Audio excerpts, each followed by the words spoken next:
আজকের পত্রিকার প্রধান শিরোনাম ডেল্টা টাইমস। আধুনিক বিমান বাহিনী করার প্রচেষ্টা অব্যাহত থাকবে। এদিকে এক ঠিকানায় সব সেবা নিতে শুরু হচ্ছে নাগরিক সেবা। বিল পরিশোধ দীর্ঘদিন পর দায়মুক্ত পেট্রো বাংলা। আজকালের খবর, পৃথিবীতে যুদ্ধ হোক প্রত্যাশা করি না। এদিকে টাইগারদের দাপুটে জয়ে সিরিজের সমতা। বাজেটে ব্যবসা বান্ধব ও বাস্তবসম্মত হবে। সময়ের আলো, শ্রম পরিবেশের উন্নতি হবে কবে? বন্যায় ক্ষতিগ্রস্তদের ৩০০ ঘর হস্তান্তর করলেন ইউনূস। এদিকে ৪,৫০০ কোটি টাকার কর ফাঁকির অনুসন্ধানে দুদক। দৈনিক জনকণ্ঠ, ৯০ বাসের ফিটনেস নেই। আমরা শান্তি চাই, তবে যুদ্ধের প্রস্তুতিও থাকবে। নির্বাচনে র্যাব পুলিশের সঙ্গে সশস্ত্র বাহিনী যুক্ত করার প্রস্তাব। আমাদের সময়, মে দিবস আসে যায়, ভাগ্য বদলায় না। ভারতীয় রাফেল যুদ্ধবিমানকে ধাওয়া করল পাকিস্তান। আজ ঢাকায় বড় জমায়েত বিএনপি জামাতের। কালের কণ্ঠ, কঠিন সত্ত্বে অর্থনীতির সর্বনাশ। পাকিস্তানের জন্য এবার বন্ধ হলো ভারতের আকাশসীমা। শ্রমিকের টাকায় স্বপন আমিনের বিলাসী জীবন। ইনকিলাব, ঘোরে না শ্রমিকের ভাগ্যর চাকা। মানবিক করিডোর, সামরিকে পরিণতের সংখ্যা। ইসলামী গণজাগরণের বহিঃপ্রকাশ ঘটবে।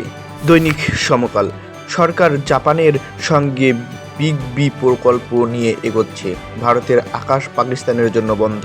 সবচেয়ে বেশি বৈষম্যর শিকার শ্রমজীবী মানুষ। সংবাদ, রাখাইনে মানবিক সহায়তা পাঠাতে দুদেশেরই অনুমতি লাগবে জাতিসংঘ। এদিকে নারী বিষয়ক সংস্কার কমিশন বাতিলে সরকারকে কঠোর হুঁশিয়ারি ধর্মভিত্তিক দলগুলোর। বাংলাদেশ প্রতিদিন, শ্রমিক স্বার্থে কিছুই হয়নি, চলছে ২২,০০০ মামলা। শ্রমিকের স্বার্থে পাশে থাকুন ব্যবসায়ীদের। দৈনিক মানবকণ্ঠ, বৈশ্বিক শ্রমবাজারে অশনীয় সংকেত। যুদ্ধের হুমকি সবসময় আমাদের ঘিরে রাখছে। মিরাজ কীর্তিতে সিরিজ ড্র করল বাংলাদেশ। দৈনিক প্রথম আলো, আশু বাস্তবায়নযোগ্য সব সুপারিশে একমত নয় ইসি। এদিকে বসুন্ধরা পরিবারের ২২ কোম্পানির শেয়ার ও ব্যাংক হিসাব অবরুদ্ধ। ইউটিউবে ভুয়া টকশোর সরাসরি, বিভ্রান্ত মানুষ। দৈনিক যুগান্তর, ভারতীয় বিমানকে ধাওয়া।